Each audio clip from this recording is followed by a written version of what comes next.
Okay. Before I did Killing Them Softly, when I was 22, HBO gave me the biggest opportunity of my life at that time. They gave me a half-hour special, but this shit was not like a special, you know what I mean? It was generic. It didn't even have a title. It was just Dave Chappelle. And I shot it in San Francisco at a place called Broadway Studios, which is on the second floor of a building. And beneath Broadway Studios is a nightclub. And the special was only supposed to be 30 minutes. And I got ready, I practiced, I did all the shit I was supposed to do. And the night that I taped, 20 minutes into my 30-minute set, I'll never forget this, music started blasting from the nightclub underneath. You could hear it real loud, and it fucked my whole show up, and I was devastated. I was a young man. I really believed in what I was doing, and I thought that my dream had been killed. So when I got off stage, I ran down the steps to the alley behind Broadway Studios and where the control trucks are parked, and I kicked that motherfucking door open, and I started yelling at all the producers. I was nobody in show business, just a guy that believed in us. I said, man, so you fucked everything up. That fucking music, what the fuck were you thinking? And there was a guy who was a big-time producer, I ain't saying no names, and he stood up, and he said, hey, kid, sit the fuck down. He said, we didn't ruin anything. He said, we made a deal with that nightclub to not play music, and they didn't honor the deal. And I said, who didn't honor the deal? And he pointed to a guy. I'll never forget it. It was an old white man sitting in the Ford Taurus by himself. And he said, that guy right there. And I didn't waste no time or ask no questions. I went to that Ford Taurus and I beat on that window and I said, open the door, motherfucker, I want to talk to you. And that old man looked at me for 1 second and wisely drove the fuck off. And left me in the alley cussing at anybody who would listen. And 2 minutes later, literally 120 seconds later, couldn't have been any more than that, the doors of the kitchen in the alley of that nightclub underneath Broadway Studios flung open. And that old man was standing there, that same old man with reinforcements. He had 2 big goons with him, and he looked at me, and he was calm as a cucumber. He said, you, come here. I want to talk to you. I didn't know anything about the streets at this age. But I found out later in my life that these men were Russian mobsters. And I don't know what you guys know about the Russian mob, but these are the niggas that killed Denzel in Training Day.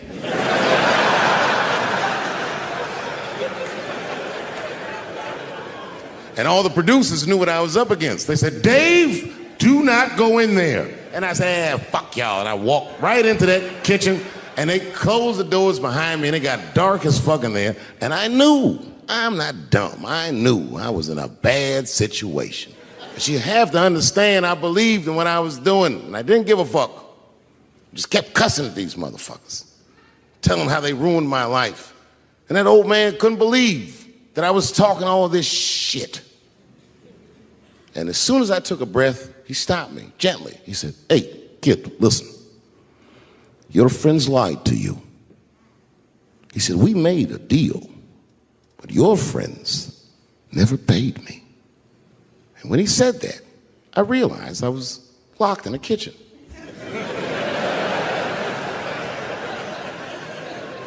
I realized he was telling the truth, which would make me wrong. And the very moment that I realized I was wrong, for the first time, I was afraid. You see, it's a funny thing if you believe you're absolutely right.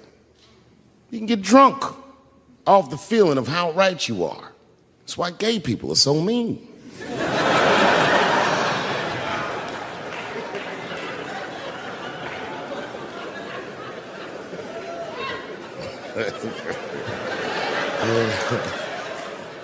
But I didn't buckle. You guys would have been very proud of me. I was scared, but I didn't buckle. I said, well then, sir, I owe you an apology. But I believe that no matter what reason that music was playing, it ruined my life. And that old man looked at me with sympathy in his eyes. And he walked over to me and he gently placed his hand on my cheek, which I gotta tell you, is a very emasculating thing to do. I was standing there looking at this nigga's hand on my cheek like,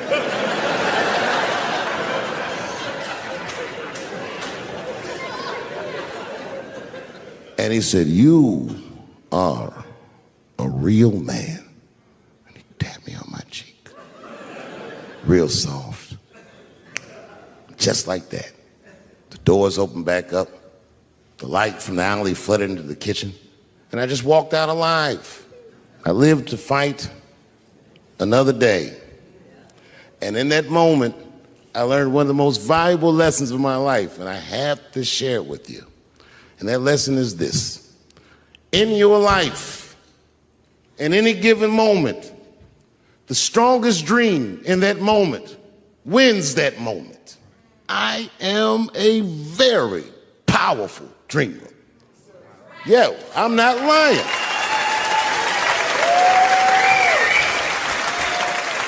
I dreamed tonight, this very night, as a 14-year-old boy, and I am living it as a 50-year-old man. My dreams are very strong. Today, I walked all around Washington. I used to be poor in this city, and all day people just said, hey, Dave, like they knew me personally, and I felt like I knew them. And I say to myself, my God, Dave, what a powerful dream. But then sometimes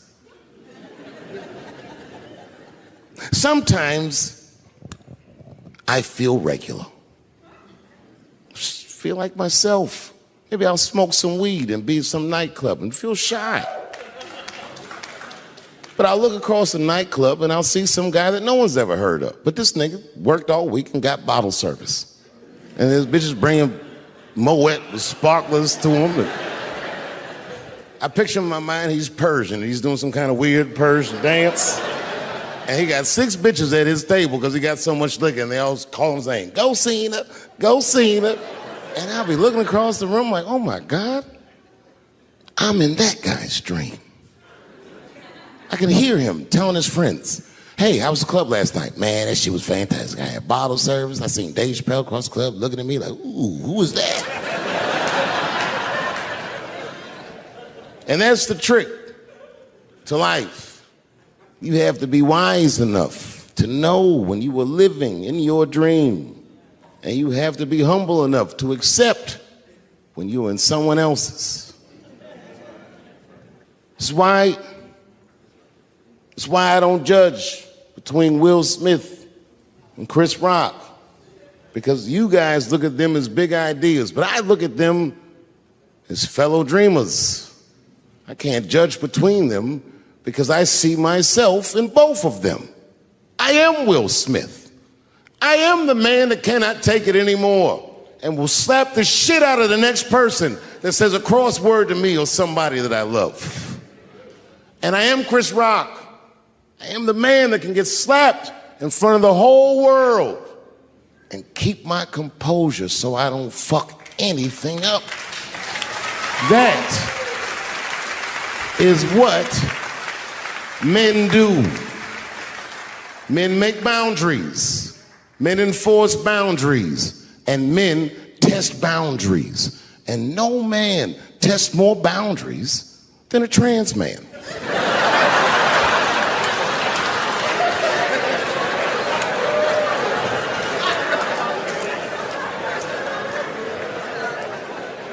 When I see a fellow dreamer, I give them my utmost respect. Even if I don't understand what their dream is, I know a dreamer when I see one. And I've met many powerful dreamers in my life. None more powerful than a man who calls himself Little Nas X. I met this nigga at a party. I had no idea who he was. But the minute he walked in that party, I knew I was in his dream. Everybody in the party was another dreamer. Everyone was famous, but when that nigga walked in, he was dressed like C-3PO. He was shining.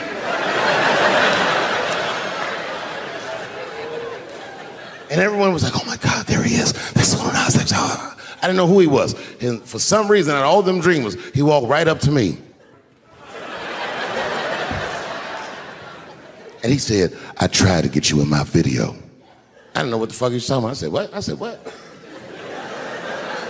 What video? And he just looked at me like, you know what video, and walked away. And I watched him walk away. I said, man, this nigga's having a very powerful dream.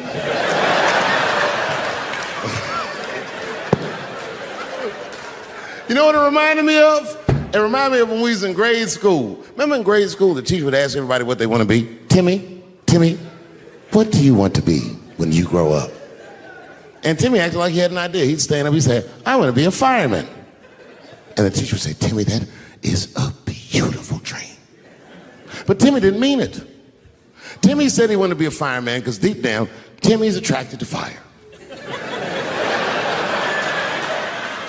And by the time he's 14 years old, this nigga's a full-blown pyromaniac, playing with kerosene and matches like a goddamn expert. And then one night he goes downtown with his buddies, fucking around with fire, and burns a warehouse down. And he doesn't know it, but there's 13 migrant workers from El Salvador, and they're in that motherfucker. They get trapped, and then they die in the fire. Isn't that a tragedy? It was an accident. He's only 14 years old, but he's black. So they try him as an adult. And Timmy ends up spending the rest of his life in jail. Dream deferred. Burp, burp.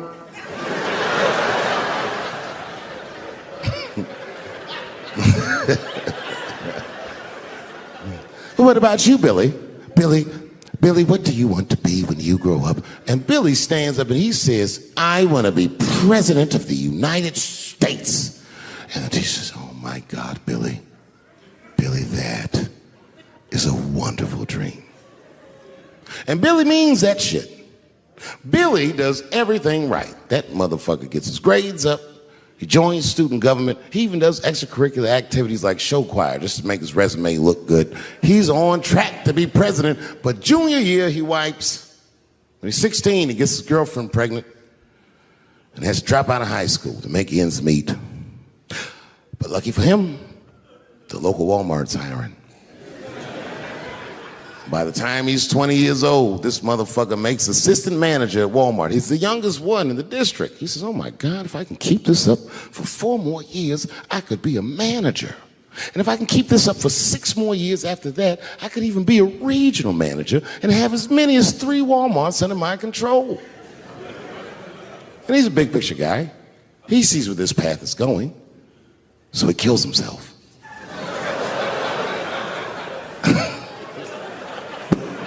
Burp, burp.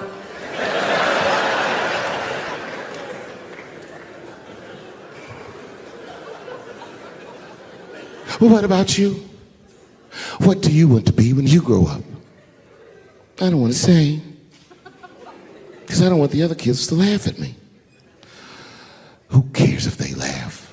Your dream is yours. Own your dream so they can come true. Say it loud and proud. What do you want to be when you grow up? Little Nas X. That nigga stood up in front of the whole class. I want to be the gayest nigga that ever lived. I want to do a music video and slide down a stripper pole all the way to the depths of hell and suck the devil's dick at 10 o'clock on BET while all the kids are awake and can see me. Shockingly, that was the only dream that worked out.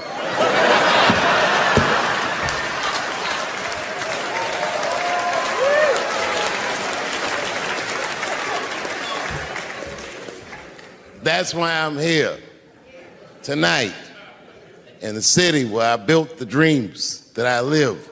Because I wanted to tell you all that they came true. And I wanted to thank you all for making the man that I am today.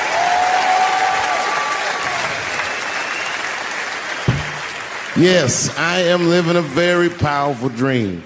Every time I come to this city and I stand in front of you, I realize that, my God, man, this is not my dream at all. It's yours. And I am honored to be in it. Thank you very much, Washington, D.C. I'll see you next time. Listen, you know, when I was growing up, I was probably about 8 years old. And at the time, we were living in Silver Spring. Yeah. Yes. Common misconception about me in D.C. A lot of people think I'm from the hood. That's not true. But I never bothered to correct anybody because I wanted the streets to embrace me. As a matter of fact, I kept it up as a ruse. Like sometimes I'll hang out with rappers like Nas and them, and these motherfuckers will start talking about the projects. Yo, it was wild in the PJs, yo. And I'll be like, word, nigga, word. But I don't know. I have no idea. My parents did just well enough so that I could grow up poor around white people.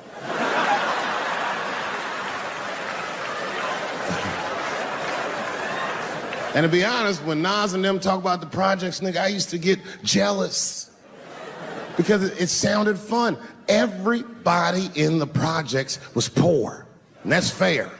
But if you were poor in Silver Spring, nigga, it felt like it was only happening to you. I know the pain of that first sleepover at a white friend's house.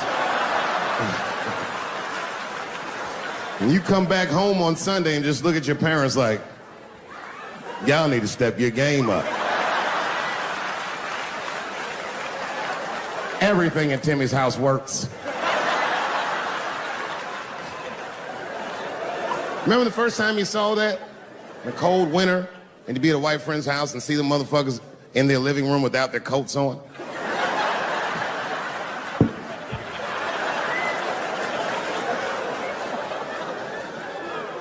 Timmy was one of my first white friends, like, in my life, man. He's a good dude, too. He moved to Silver Spring from Utah, of all places. I guess his family was affiliated with that Mormon church they got down there, and me and him used to hang out. And one day I was at his house, we were just hanging out, and Timmy says, Dave, why don't you stay for dinner tonight? I said, oh, man, I'd love to, but I can't. If I'm not home before dark, my mother will kill me. That was a lie. My mother had several jobs. I hadn't seen her in like 3 or 4 days. At that point in my life, it was my experience that white dinner wasn't delicious.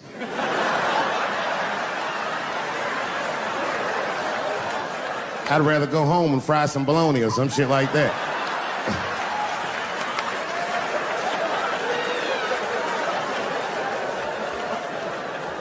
But then old Timmy threw me a curveball I wasn't expecting. He said, it's too bad you can't stay, Dave, because Mom made stovetop stuffing. I said, what the fuck, stovetop? Well, hold on, nigga, let me make some phone calls real quick. I had seen that commercial so many times, I had dreamt of getting my hands on some of that stovetop stuffing. And finally, I met a motherfucker that actually had a box of stovetop in the house. I couldn't miss this opportunity, so I pretended to call my mother. And then I came back and I said, Timmy, you're not gonna believe this great news. Mom said I can stay. And he said, fantastic. He said, why don't you come with me and we'll help set the table and then we can say the blessing. I had no interest in setting this motherfucker's table or saying these crazy ass Mormon prayers. I just wanted that goddamn stuffing. My hands first. My plan was simple. Wash my hands slowly, and by the time I'm done, the table will be set, the blessing will be said, and all that there will be left to do is eat. Went to the bathroom. I washed my hands very slowly. I must have been in there for about 10 minutes. And suddenly, one of his mothers came to the door.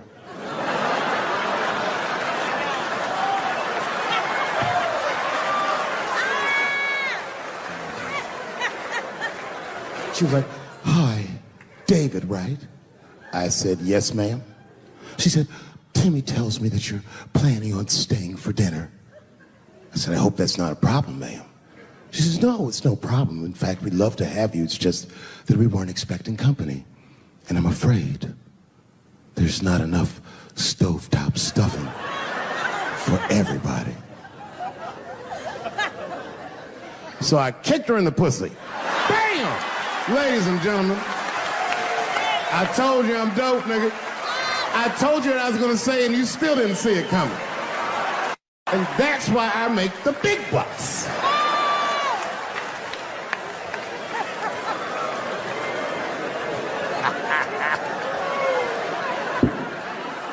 Oh my God. But there's a more important reason that I would stop doing comedy right now. And this reason is the real reason that's been percolating, and it really is the crowd, not you. I'm talking about the crowd on the big stage. It's too hard to entertain a country whose ears are so brittle. Motherfuckers are so sensitive, the whole country is turned into bitch-ass niggas.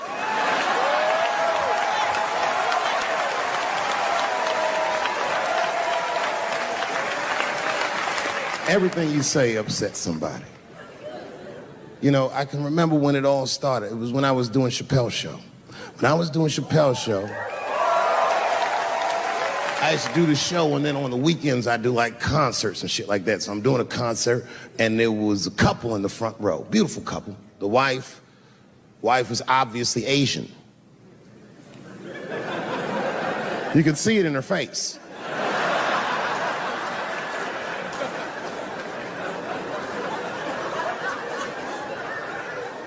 The husband, this motherfucker was mysterious, to say the least. Couldn't quite pinpoint where he was from. Caramel-colored fella, very nice hair, but he could have been from anywhere. Bangladesh, Mexico. I can't guess with a nigga like this. All I knew for sure about this guy is that his wife was a bitch. I could see that in her face, too. No, he was laughing and having a good time, and she was scowling at me at a goddamn comedy show. I couldn't figure it out. And then I realized at some point that she was pregnant, and I was smoking on stage. I said, oh my God, that's probably why she's mad. So I started to put my cigarette out, but then she hit me with one of them fake non-smoker calls. So I just kept smoking. I thought to myself, bitch, that babe will be fine, relax. And I tried to break the tension. I just asked her. That's all I said. I go, hey, where are you guys from anyway? And I could tell that she was on to me. She goes, very condescendingly, she says, I'm from California. If you're asking my ethnicity, I am Chinese. He was like, I'm Mexican, bro. I said, well, I'm sorry if I offended you by asking, but you're a very beautiful couple. And miss, there's no question that you're going to give birth to the hardest working baby this world has ever seen.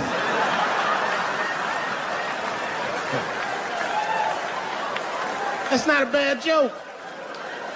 She got very upset. She got up to leave immediately, but she didn't just leave. She had to take one last dig at me on the way out. I will never buy one of your fucking DVDs again, Dave Chappelle. I said, ma'am, with all due respect, Chinese people don't buy DVDs.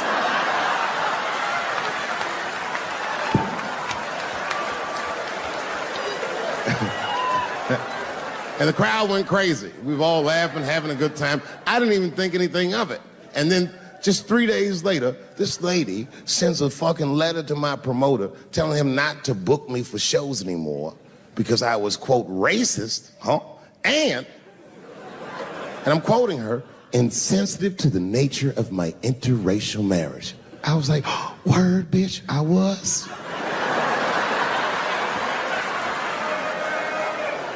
If she would know that I myself am in an interracial marriage. That's right. In fact, my wife is Asian too. Surprise, bitch, I'll see you on Thanksgiving.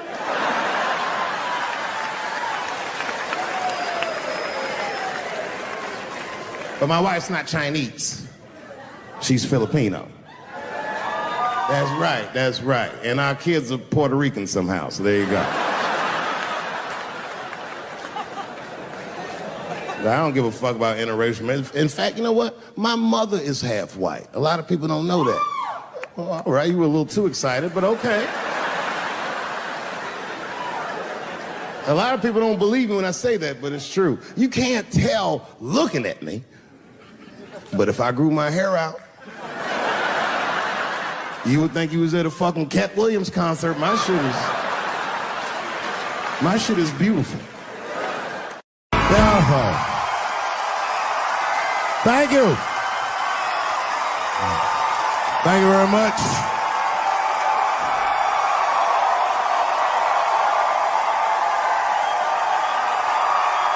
Thank you. What's going on? Good to see everybody out here tonight. Thank you. Hey, have a seat. Everybody be comfortable and relax. Oh my gosh, good to be back in Austin, Texas. It's good to know that plaid is back in. Most of the dudes I meet around these parts are dressed like a dyke in New York, so I'm glad to see that.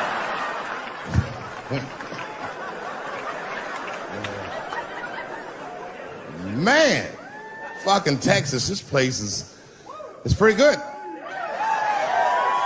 Pretty damn good. You know, I was in Santa Fe the other night and a motherfucker threw a banana peel at me. Yeah, that didn't feel so good. Of course, it was a white person. Not to indict the whites, I'm just saying. And then not only did he throw a banana peel at me, but it was premeditated. You could tell. You could tell the peel was too brown, you know what I mean? It was like, you didn't eat that banana recently, motherfucker. You had that shit waiting on me. And the whole crowd was white, so it just got instantly creepy, and everyone looked like they were looking at 12 Years a Slave or something. They were all just like...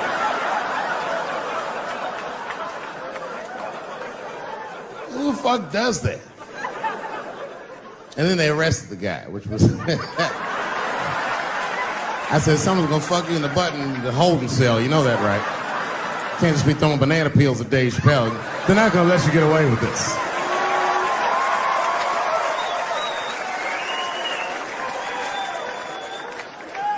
And the press called me up like, do you have a statement? A statement?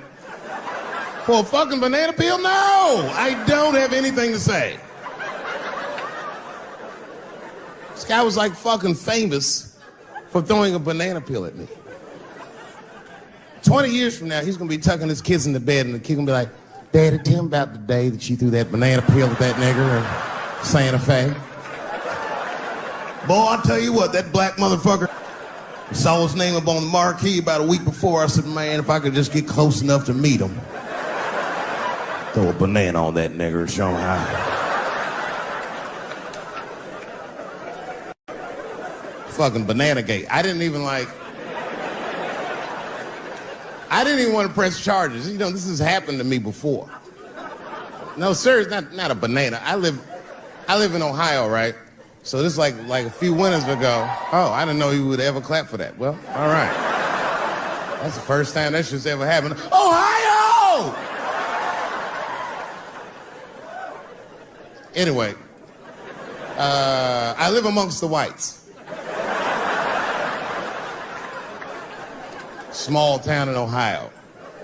And it was wintertime, and it had snowed recently, so there were huge snowdrifts on the street. I was walking with my sister. Now, my sister was dressed in all Muslim garb, as were her children. And I was dressed as Dave Chappelle.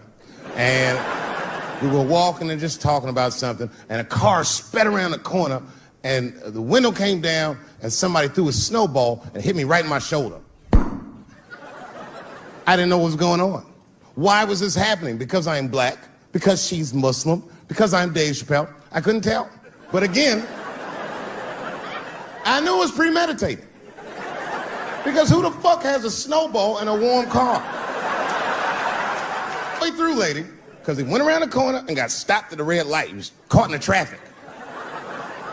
So then I ran out into the street and I just tapped on his window.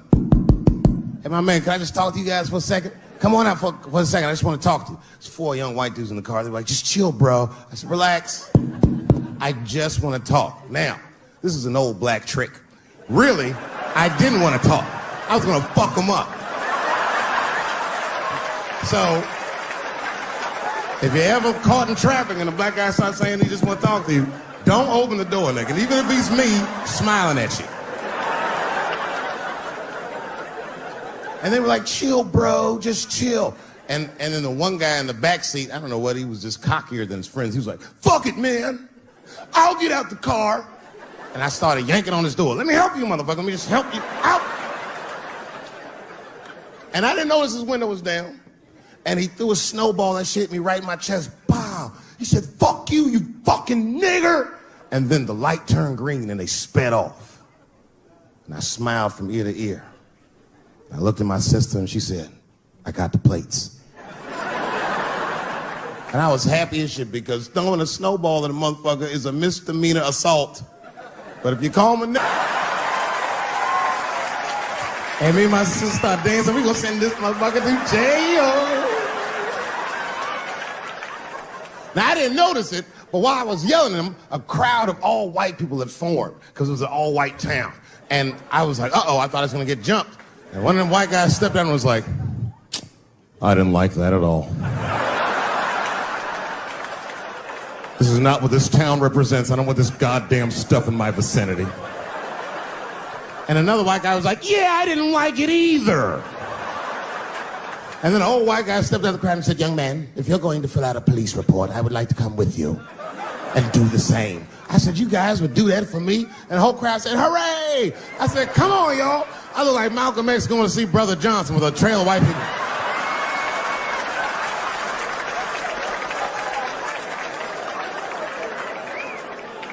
Unreal. An hour later, we was all just sitting in the police station, and the police came in. They're like, well, Mr. Chappelle, 16 identical police reports. We ran the tags, 2 young men that had their mother's car.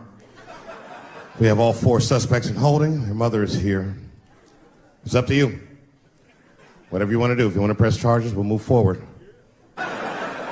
Sorry about that, officer. I'm a little flustered. I've never been in a position where I could decide the fate of white children before, but it's weighing heavy on me, sir. And I really can't decide. And I saw a lady pacing back and forth in the hallway, and I said, is that? He goes, yes, that's their mother. Well, can I speak to her before I make a decision? And when the mom came in, she saw it was me. She busted out crying. Oh, God, oh, no, I don't want him to go to jail.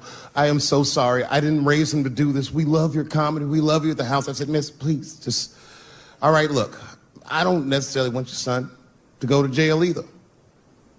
But what he did was pretty fucked up. So, is there something we can do short of jail just to let him know that he's wrong? She goes, oh, I don't know. What did you have in mind? Miss, I've never been in this position before. Oh, you know what we could do? I don't know if I'm asking too much, but maybe if you could just suck my dick a little bit. Just a little bit. I'm not gonna finish. I just want you to do it enough so that I can tell him you did it.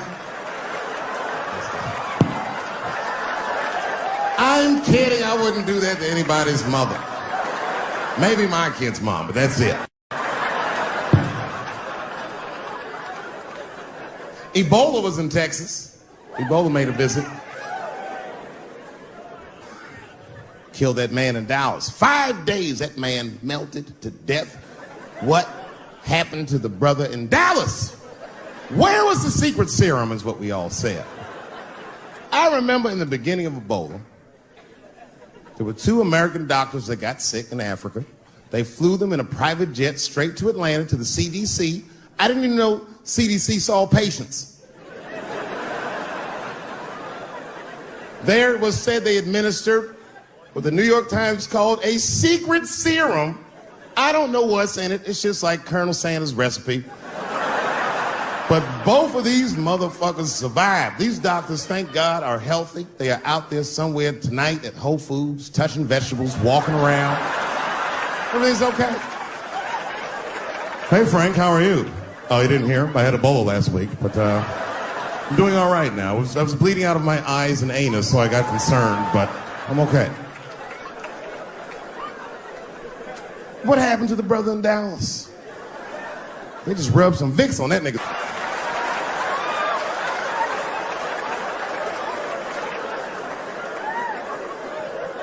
I knew he wasn't gonna make it. I already knew. Sad. I saw in the New York Times, they said Ebola is the new AIDS. Whew.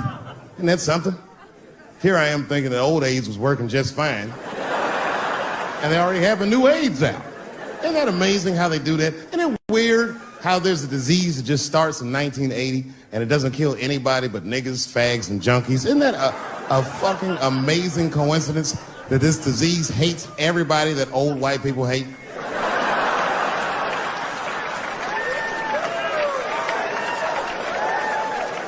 I think either God is white or the government hid that shit in disco balls.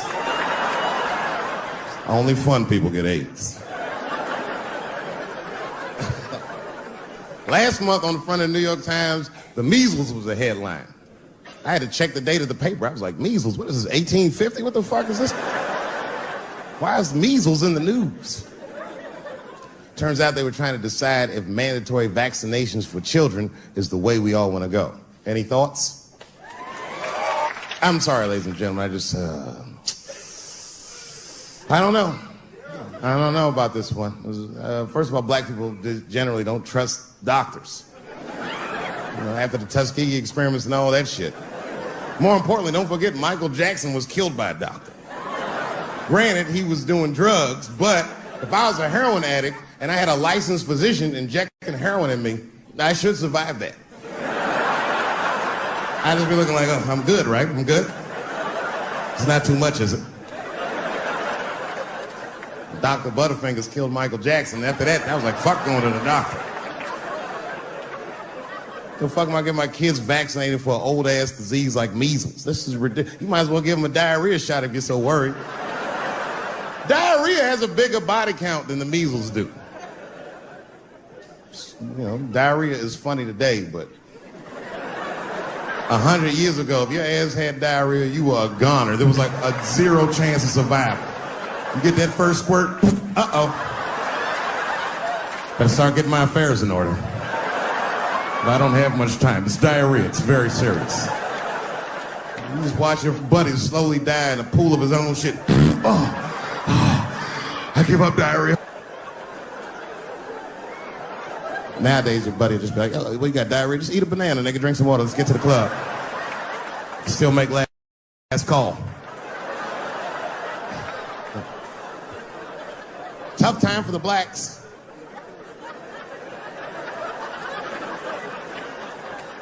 These are not good times for the blacks. I don't know if you know what I'm talking about, right? Police are killing us again. It's a very unfortunate set of circumstances because we were doing very well. America has a racial hot seat. I think we can all agree that that's the truth. And we can also agree that that hot seat is traditionally occupied by African Americans in general, African American men in particular. Although I can see that in recent years, that seat has been occupied by Mexicans, and I dare say Arabs. And we, the black Americans, would like to thank you both for your sacrifice and your struggle. We needed a break. We needed a goddamn break. We all go through something, but at least I can leave my backpack someplace. If you Arab and forget your backpack, you got about 20 minutes before they send that robot to blow your shit up. Fuhad. Now ISIS is #1 on the terrorist charts. And ISIS is fucking scary. Because if ISIS catches you, they're going to cut your head off. That's what they do. I've seen them do it on YouTube. It was fucking awful. He looked right in the camera and say, Obama, I am back. I saw that shit. I said, oh my God. Don't like.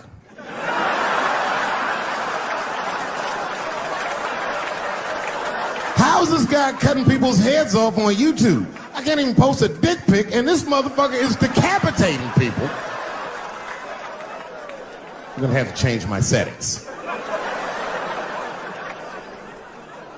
Everyone has it hard, but I think harder than black people and harder than Arabs and harder than Mexicans, you know who has it the worst? Fat black people.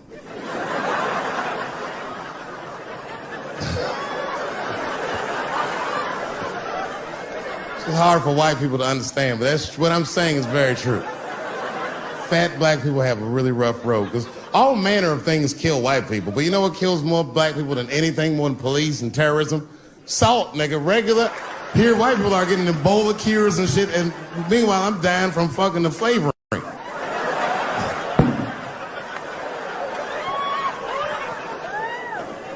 Look, honestly, I'll stop talking about it. Let me say this, though. Let me just say this. Can we all just say that we've seen it coming? Were you surprised? It's like when that guy threw that banana at me. Do you think I was surprised? Hell no. I've been in show business 30 years. I was expecting this banana. I knew one of these nights, it's like somebody gonna throw a banana at me one of these nights, niggas. Because that's how it starts, with the name calling. Like that Paula Deen. Remember Paula Deen got fired from the Food Network? If you know anything about show business, it is really hard to get fired from the fucking Food Network. And they dropped that bitch like a hot potato. All because she called somebody an N-word 30 years before she had a show. I don't know who she said it to, but whoever it was just looking at her like, I'm gonna get you for this bitch. That shit came back 30 years later like a Bill Cosby rape and sunk a battleship.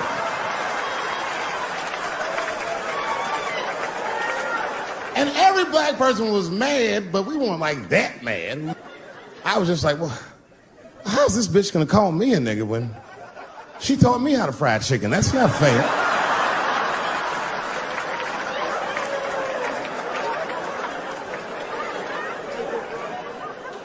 I think Donald Sterling shit was more serious.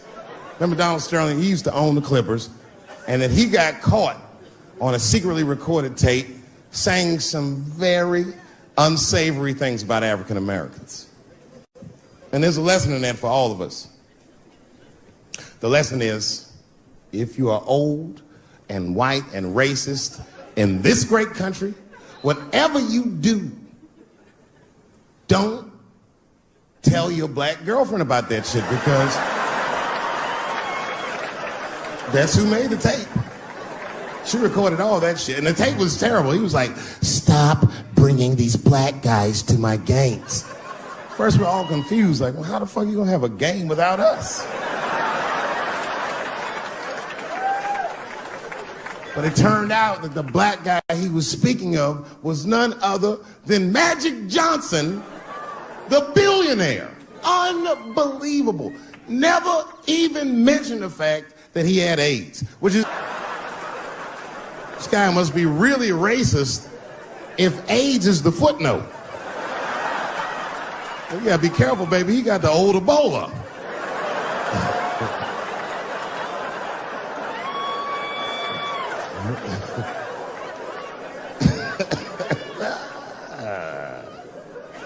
You can say what you want about that girl, but I'm gonna tell you right now, she is a goddamned hero.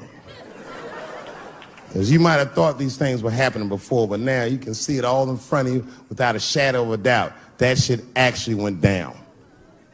She sucked that old guy's dick. She really took one for the team on that one. It's really gross. This dick is like 80 years old. It's like tasting history. Like 5 wars on it, Civil Rights Movement, the Great Depression. This guy's been fucking from 40 years before Bill Cosby's first rape. This is a very old man. It's a very old penis. But all that shit is still, it's just name calling. Like, name calling does not break the modern black man. That's not gonna do the trick. I don't give a fuck about that. Like, if I went to Kentucky Fried Chicken, Ku Klux Klan, hood on top of their head, what do you think I'm gonna do in this day and age? Run out of Kentucky Fried Chicken? Not if I'm hungry. I'll go straight to the front. Hey, man, let me get a 2-piece. I don't give a fuck what he says. You want a biscuit with that, nigger? I thought it came with a biscuit. What's all this attitude? I want a 2-piece. Chop, chop. You know what it is. But I'm not going to be mad. Why would I be mad? He's the one that's got to work at Kentucky Fried Chicken, not me.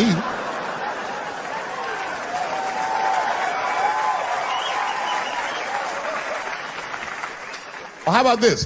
What if I lived in Austin and I had a white girlfriend? It's possible in Austin. As a matter of fact, some people say it's necessary, but that's not the point. And me and my white girlfriend at home one night, and we're just doing what lovers do. Maybe she's butt naked and she's down on one knee giving me a hand job. I love a good hand job. And she's really jerking me off. You know, getting her obliques nice and tight. I got a huge dick, so she's like, And I'm like, wow, this really feels wonderful. I think I'm gonna come. Nigger. I know, that's a tough one. But what do you think I'm gonna do? Hey!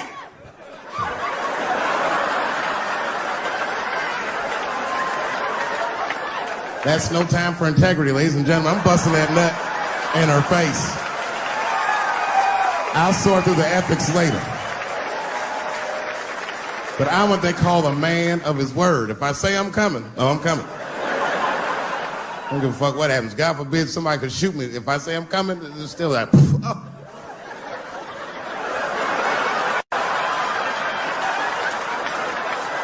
Doesn't mean I like getting shot.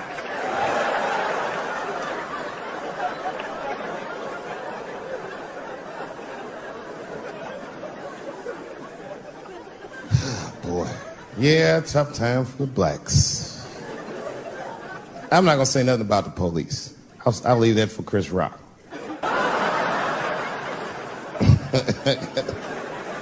The other big sports story was fucking Ray Rice's tape.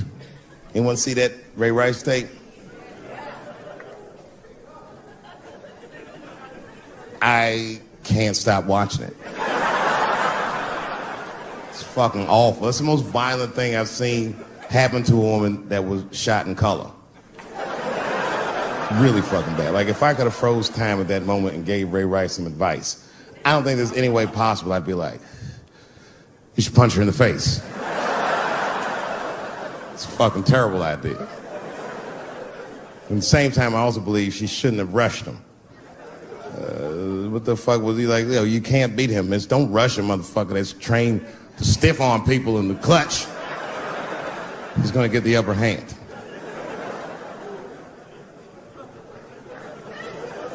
The only reason I bring him up is because, you know, he's about to play football again. You didn't know that? The NFL was told by a federal judge they had to reinstate Ray Rice because he was transparent with their investigation. He told them exactly what he did, and they can't just change your wit. That's like if I'm hanging out with my buddies and I'm like, hey guys, guess what I did last night? I fucked this big fat girl I met at the club. And they're all like, oh shit, Dave, that's crazy. And then they see a tape of me doing it, and they're like, we can't hang out with you anymore, Dave. That's not what this crew is all about. I'll be like, what? I told y'all what I did. What's really fucked up is the tape was made before they were married. Isn't that weird? I don't know why she'd do that. I don't even know why he would do that. As a guy, would you want to live with a woman that you had once punched in the face with all your strength? That's some very bold color purple type shit. Sealy, come out here and shave me.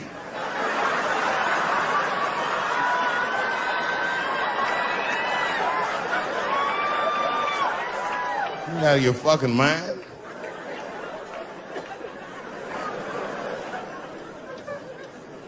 I had to ask an older friend of mine just to get some perspective. This older black dude. Actually, the fairest person I've ever met. And I asked him, I just said, hey man, I said, did you see that Ray Rice video? And instantly he was like, David, that shit was disgusting. I wonder what she said to him.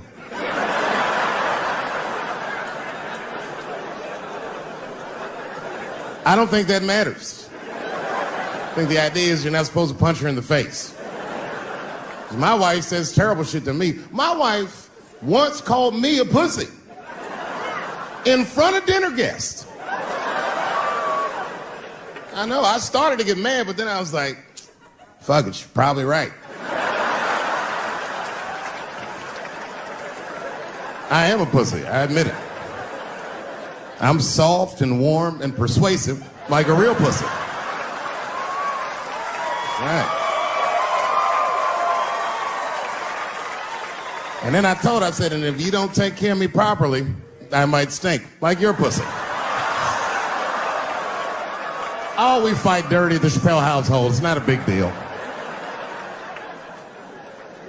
No. If you want to get to the bottom of a matter of the heart, what you're supposed to do is ask a woman. Now, actually, there's two women that I know that both college professors in this little area I live in, and I meet them twice a week at Starbucks for coffee.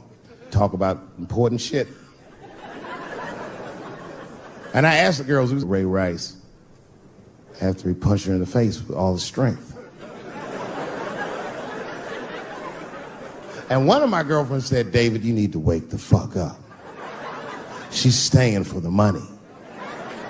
Well, now, wait a minute, because my other girlfriend was like, I disagree. I think that she actually loves him. And I said, wait a minute, ladies, you know what? I think that you're both right. And what I was doing when I said that was preserving the possibility of a threesome with these bitches. I've been chipping away at this pussy one cup of coffee at a time for like 4 years.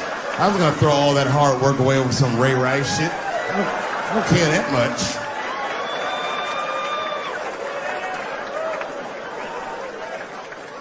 I'm just being real. It's fucked up, man. It's a tough time for the blacks. I love you too. And then here comes the banana peel. I'm waiting on it any second. You know that's how it starts. I saw in the paper today that the guy that threw the banana at me got arrested again because he threw a banana at another motherfucker in a bar in Santa Fe. Look it up online after the show. He actually did that. And that guy was black too. You know what a guy said he did it at night? He said, I did it because Dave Chappelle is racist. So, nigga, that's not the best way to handle that if I am racist. What if Martin Luther King just went around throwing tuna casserole on white people? Would that work? Huh? I seen your girl bubbling. She's drunk as hell, buddy.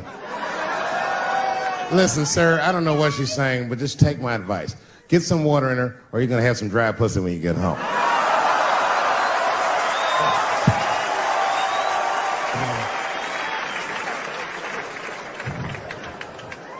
His dick's gonna be shaped the fuck up tomorrow.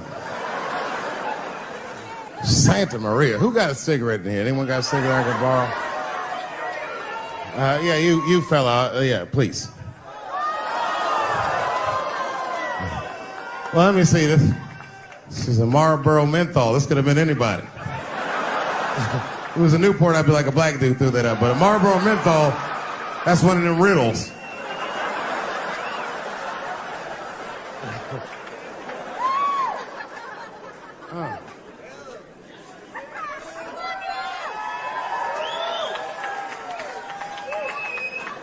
Is the word pussy offensive?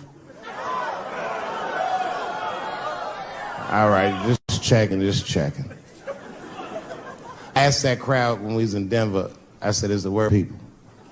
One was a woman in the front, she's older than me, maybe around my age, definitely a feminist. You know what I mean? Short haircut, plaid shirt, you know what I'm saying? And she didn't say it offended her. What she said is, she said, I'm uncomfortable with that word. And I was like, really? You? And then before I could ask her why, there was one other guy, he was in the balcony. Now, I don't think he was saying this to me, but he said this. Everybody heard him say it. He goes, it's delicious.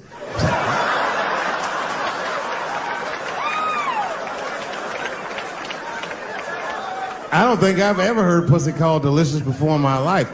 Now, this is not to say that it's bad, but it's definitely an acquired taste. I don't think any of us tasted pussy our first time like, it's good. It needs something.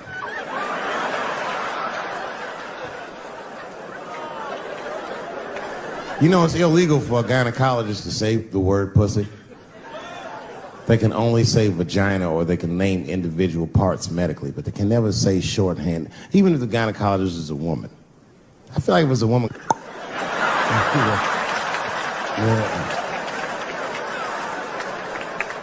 I don't think men should be allowed to be gynecologists. That shit is a conflict of interest.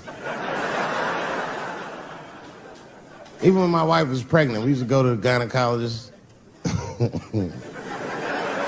And he'd put her legs up in that stirrup like this. He'd be like, all right, Miss Chappelle, just try to relax. I push it back up, motherfucker, I got this. Just tell me what to look for.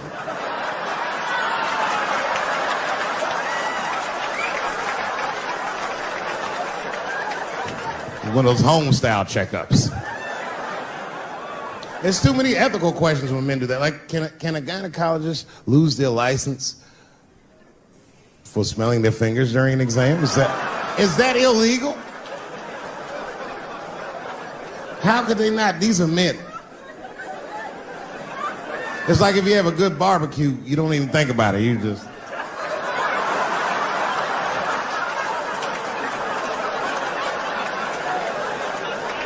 The word pussy is only offensive if you're older. People my age and younger, I don't think we dance to that shit. That song come on the radio, say, I beat the pussy up. That's our song. It's like nothing like a love song. There's no tracks of his tears, no midnight trains to Georgia. This man simply beats the pussy up. Unbelievable. You don't even know if he's having sex with these women. They might just pull their pants down. He'd be like, bah! G-Unit.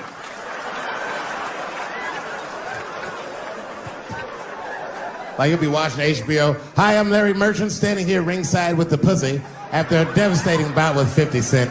Pussy, come over here and let me talk to you for a second. My God, you look terrible. Your lips seem to be swollen. You're bleeding a little bit. Tell me, pussy, what happened inside of that ring with 50? I don't know, Larry. I felt really good in the first round. I was ready to fight. It's warm and moist, and I don't know. It just hit me from angles I wasn't expecting. Front, left. The backside surprised me the most. Well, pussy, let's take a look at round 4. This is where it all went wrong for you. Here you come out of your corner, pussy. You're fighting really good. It looks like you got 50 with a right and a left, but then 50 slips your jab, and there, right there. You see that? He punches you right on that little bean thing you have on the top of your head. I don't know what that is. There's 50 just pounding away at that bean over and over, and that pussy gets rattled around like that. I don't think I was thinking anything, Larry. You know, I'm a real good defensive fighter. It's real hard to get to me. I've never been punched directly on my bean before. As a matter of fact, most fighters don't even know that bean exists. I guess he just hit me there and I lost control of my legs. I don't know what else to tell you. I like when Lil Wayne talks about pussy, because Lil Wayne used to have that song. He'd say, I got a bitch that plays movies in my jacuzzi. And then it goes like this. Pussy juicy. That shit always makes me laugh, because no guy says that, you know what I mean? Only Lil Wayne would say some shit like that. If he was fucking a girl, she's like, is this pussy good? You're not gonna be like, it's juicy. It's good. The pussy was juicy. That's why I'm not Lil Wayne. Because if I was in a hot tub with a girl and I could tell that the pussy was juicy while I was in the hot tub, I'd probably get out of the tub. I'm a germaphobe. I just picture Lil Wayne like, what is this strange oil floating in my hot tub water juice? That shit was so funny to me, I must have wrote like no less than 40 jokes with the punchline pussy juice. And all of them worked to some degree 100% of the time. I'll do one more just so you believe it, okay? All right.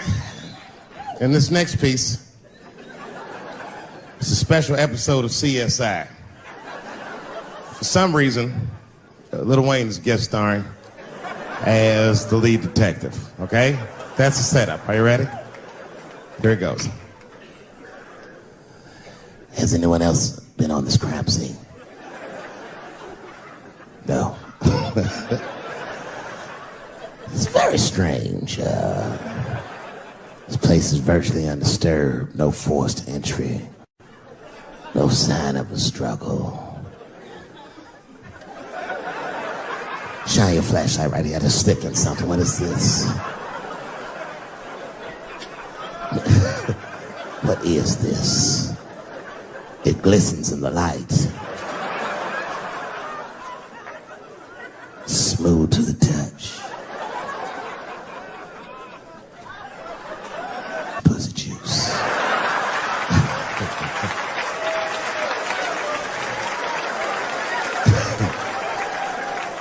She must have been sitting Indian style.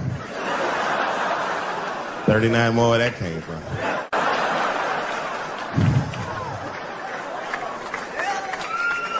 Everybody's mad about something.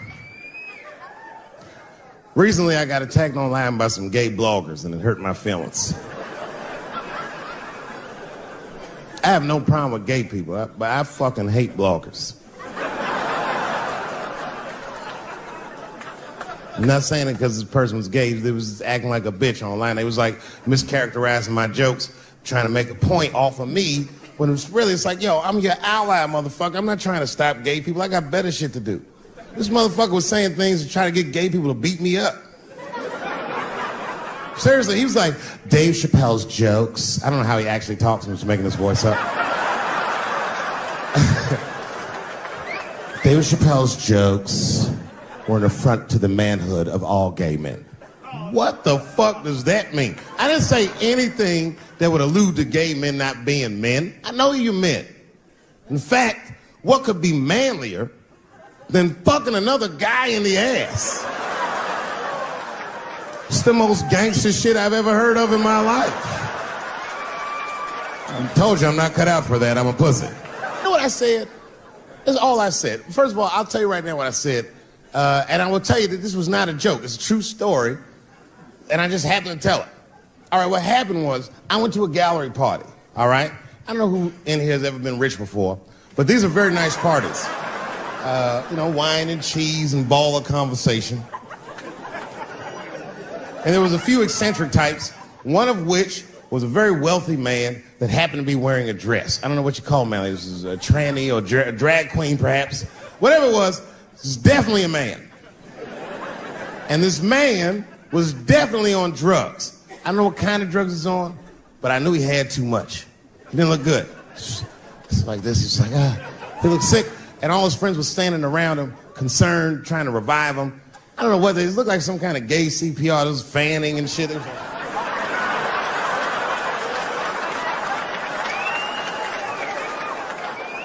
I saw all this from a distance. Now, I should have minded my own business, but I got curious. I was like, oh. And I went over there. All I said, excuse me, gentlemen, is he okay? And then they looked at me like I was evil. She is fine. I'm sorry, I didn't know this is what we were doing. Here's my thing. I would support anybody's right to be whoever they feel like they are inside.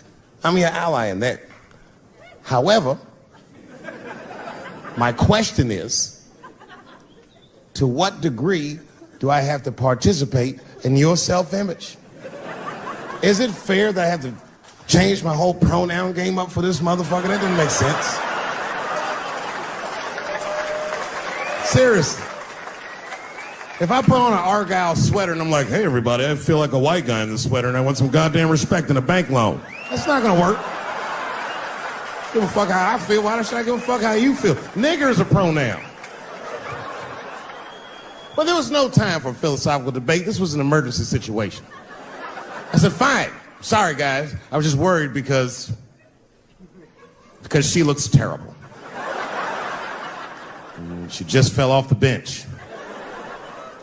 Appears that her dick is popping out of her dress.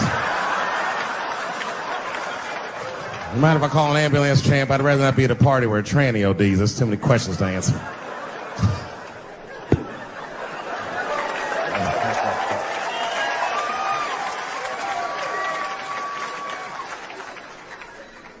Okay, I've been through this before. I had a friend from high school. Now, in high school, this guy was a thug, right? He was a fucking dope boy. He did it all. He's a wild dude. People used to be very scared of him.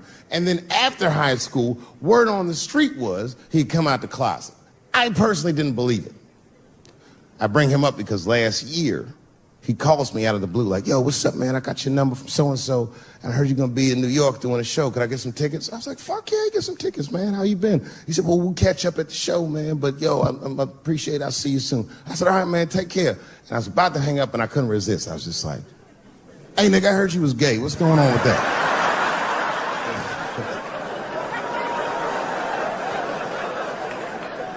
And I wish I didn't ask, because he sounded like he was dying to talk about that shit. And he had a long story about it. And it's not that I didn't care, but I was, I don't like talking on the phone. I was watching TV at the same time. So I just wasn't really paying attention like I should. But I was trying to sound supportive, but I didn't really know what to say. So I was just like mumbling shit throughout this conversation. I was just like, well, nigga, you gay, man. You just gay.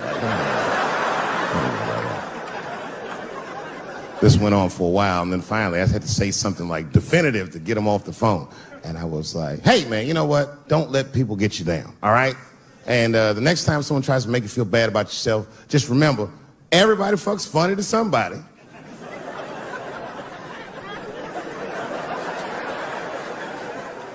He didn't like that shit. He's like, what the fuck does that mean? I said, huh? He said, you saying I fuck funny, motherfucker? I said, no, that's not what I'm saying. I'm saying everybody's different. He said, you ain't say different, nigga. You say it funny. What's so fucking funny about the way I fuck? And I said, hey, man, I fuck feet. He said, what? Oh, this is not a joke, ladies and gentlemen. I get women to squeeze their feet together like this, and I fuck them right in that little space in their feet. But you can't build a community behind that shit. There's no flag for us. That shit made him laugh. And the next day, after the show, I saw him backstage. He was like, yo, what's up, man? I'm like, oh, shit, what's going on? And he had his buddy with him. He goes, Dave, I want you to meet Manuel.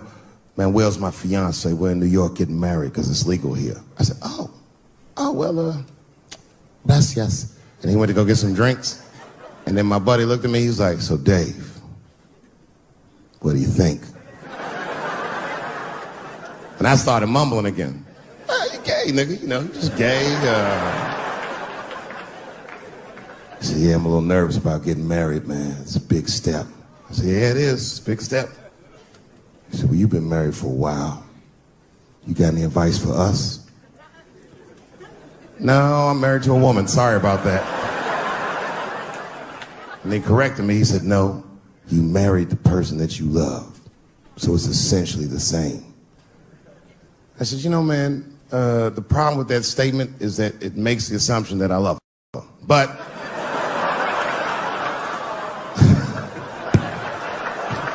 you guys lighten the fuck up. Of course I love my wife. She laughs at this shit. As a matter of fact, she eats and spends this shit. You know what I told him? I told him, I said, you know what you should do, man? First of all, you shouldn't do it. I'm talking about being legally married. It's not that you're gay as much as just legal marriage is a fucking diabolical leverage game in the United States.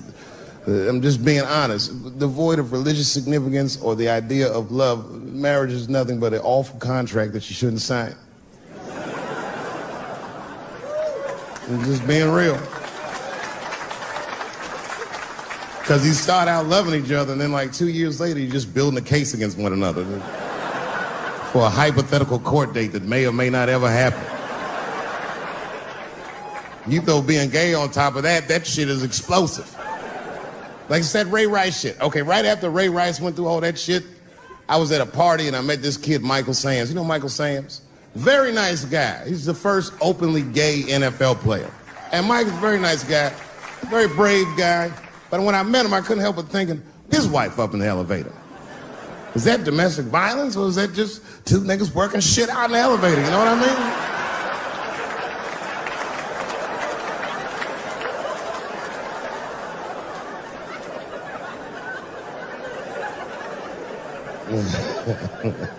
Anyway, I give all married men the same advice, gay or straight. Get a dog. This dog will love you all the time, but she's not going to. It's real talk.